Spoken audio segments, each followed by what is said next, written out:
So if you've been in the City Morgue fanbase for any period of time, you've probably heard the classic argument brought up by many across the fandom that SosMula is holding Zillakami back, or even more classic than that, SosMula only goes boom boom boom. There's been many memes and jokes made about this over the years, but how much truth is there to that? Well, I'm here to give you my opinion on the subject. If you disagree with this, then you can definitely leave your opinion in the comments below, but I do want to tell you why I think that SosMula may or may not be holding Zillakami back, and why some people believe this to be true. And I'm not going to lie to you, at first I thought the same thing, seeing Zillakami is the main star of the group and SosMula is nothing more than a sidekick. So why is this? I can't speak for everybody, but I think it comes down to a couple factors. The first being just the way that Zillakami looks compared to SosMula. He has the face tats, he has the colored dreads, and he just overall looks more youthful, a little bit more palatable to the masses than SosMula. SosMula definitely has the look of a trap metal artist that you would expect, but it's just a little too much. I feel like sometimes when you're looking at thumbnails and you're looking at different covers, you want to find something that looks kind of scary, looks kind of different, but you can still relate to it and it still kind of exists in the realm that you feel comfortable with. And just overall, Zillakami has more of that SoundCloud rapper look. He fits more into that box. Like, he could stand beside somebody like Lil Uzi Vert or XXXTentacion better than SosMula can. But of course, we're talking about two musicians here, so really the looks shouldn't matter that much, and I don't think they make that big of an impact in the grand scheme of things. I think it really comes down to the first couple albums and the SoundCloud stuff. You can really see how Sos kind of comes off as a sidekick. In the early stuff, neither one of them were really known yet, but Zillakami did have more of a buzz and presence than SosMula, so SosMula really had to prove something. But overall, I feel like Zilla kind of controlled most of those early songs. He had the chorus, he had the first verse, and he really had about 90% of the song. SosMula would come in on the second verse, and in some cases that can be a good thing because he leaves you with a lasting impression as the last thing you hear. It almost comes off like he's a feature on his own song, if that makes sense. Say you're listening to a Lil Uzi Vert song with an NBA Youngboy feature on it. Usually the feature would be the last verse. He has a very strong showing and you say, wow, that was a really good feature. Now imagine you're listening to an NBA Youngboy album where he has the last verse. You would think, why is he the last one? He should be making the song and then the feature should come in at the end. Now I understand there's two people in City Morgue, so it's kind of hard to balance, but I feel like SosMula should have had more choruses and more of the first verses in these early projects, because overall when he's coming last all the time, you kind of forget him a little bit more, and he definitely had more to prove at the time. So overall, Zillakami definitely made a better first impression than SosMula did. I would explain SosMula as basically showing up and doing what he had to do. For the first part of his career, that's all he did. He added the extra hype, put some ad-libs in there that were pretty memorable, but overall he was just kind of the sidelining act for Zillakami. And I feel like when Volume 2 dropped, it was basically the same thing, where SosMula was just showing up, doing his thing. He definitely had some hype parts, he had some good verses, but overall he still was fading into the background. Not to mention Zillakami was getting more features and solo music around this time, while Sos didn't really have any to speak on. I'm not sure if this is because at the time SosMula was a different type of rapper before he joined City Morgue. He used to be more of a street rapper, boom bap type of style when he was with Rider Gang, so maybe he just wasn't fully comfortable with being a trap metal artist at the time, but who knows. What we do know though is that he just wasn't putting his full heart into it, but that all changed with Toxic Boogaloo, in my opinion being Sos's strongest showing to date, not only matching Zilla but surpassing him on many tracks, gaining some of the most memorable lines on this entire project.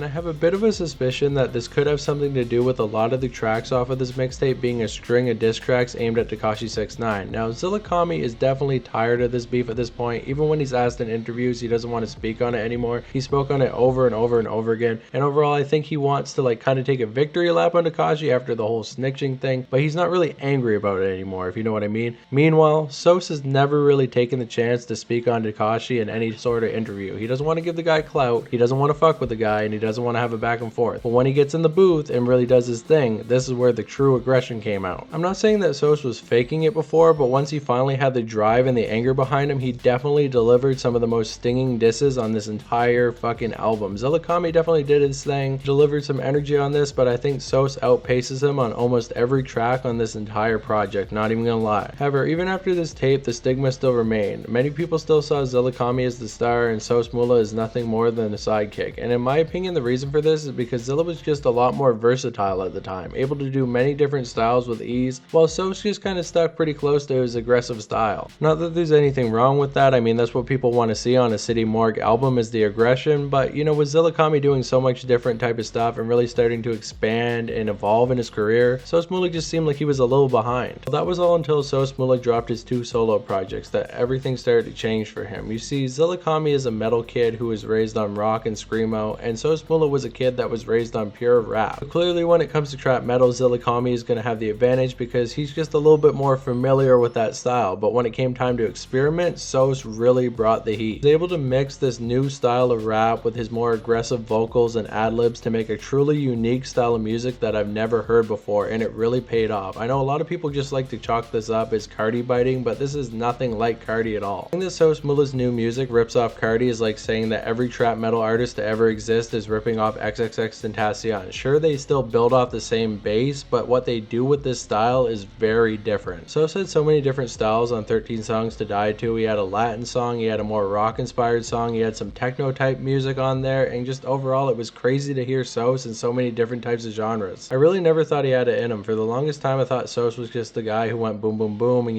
just kind of was there behind Zilla, but after this project I knew that he had a lot more talent than he was ever letting on. And after that we got 2 more City Morgue albums that remain mostly the same. In my opinion, City Morgue Volume 3 is probably the weakest of all the albums they ever put out. It's just kind of the same shit they were doing on 1 and 2 with not a lot of experimental elements to it. And 4 is definitely a step in the right direction, but I think overall a lot of the fan base agrees that they're starting to get tired of the same old stick. They want something new. I do feel like both of these projects have a pretty good mix of SosMula and Zillakami. It's not like one is outperforming the other all the time. They're pretty even, but overall they just kind of sound like they're not really in it anymore. There's definitely some energy, there's some good tracks, but they're not experimenting. They're not really trying to build that sound in any way. Which kind of brings us to this bittersweet moment where City Morgue seems to be breaking up. Many people are very upset about this, and I for one am as well, because I don't want to see these two drift apart. I think they make good music together, but at the same time I definitely think they need a break from each other. A lot of people like to say that SosMula is holding Zillakami back, but in my opinion they're both holding each other back. They've explained before that making music together is like drinking water. It's just that easy, and in some cases like with Lil Peep and Lil Tracy, that's a good thing, and I do think that's a good thing for them too, but overall you don't want to just keep drinking water. You want to try some different drinks. You want to have a Sprite, you want to have a Mountain Dew, and I just don't think that they can bring different styles when they're just working with each other all the time. I think they both need to go grow, be their own artists, and then come back together and truly give us something awesome. In my opinion, Boogaloo off of 13 Songs to Die To is one of the best City Morgue tracks we've heard in a long time, and I know it's kind of weird because they work together so frequently, but I was really excited to actually hear Zillakami on this song, which is not something I feel when listening to a normal City Morgue track. Definitely think it's time for the two of them to leave these young Germ and Thrax beats behind, or they're going to become like DaBaby, who only raps on Jets and Made It beats, and just overall his style is just so watered down that nobody gives a shit anymore. If we got a whole project of Zillakami and SosMula rapping like they did on Boogaloo, that would be insane. I know a lot of people wouldn't like it because it would be too experimental, but I think that's the right direction to go in. Anyways, enough waffling on about what I think they should do in the future. Do I think that SosMula is a sidekick that's holding Zillakami back? No, I definitely do not. I actually think that SosMula is in a bit more of a favorable position than Zillakami right now, which is actually insane to say. Kind of felt like SosMula was playing catch up to Zillakami throughout the first few years of City Morgue being together, but now they definitely have got to the same playing field, and I feel like SosMula has even surpassed Zillakami a little bit in some points. Dogboy was a great album, don't get me wrong, but it kind of felt like a sample platter. We were expecting a lot for Zillakami, and he definitely gave us kind of what we expected, but I feel like we all kind of wanted just a little bit more. Don't get me wrong, I think when he comes out with his second project, it's going to blow everybody away again, but SosMula definitely had no expectations for his first couple solo projects, so when we heard just how good they were, we couldn't believe it. It wasn't just City Morgue minus Zillakami, it was a new great thing, and I do feel like Dogboy is a great album as well, but in some parts it kind of does just feel like City Morgue minus SosMula, where SosMula's tapes are these creative, great, experimental things. I know I keep saying experimental over and over again, but I really want Zillakami to get out of his comfort zone. So sad as it is to see City Morgue break up, I do think it is a good thing. It's not like when Shoreline Mafia broke up and they both just went on to just make the exact same type of music they were making together. They can both go on, they can both experiment,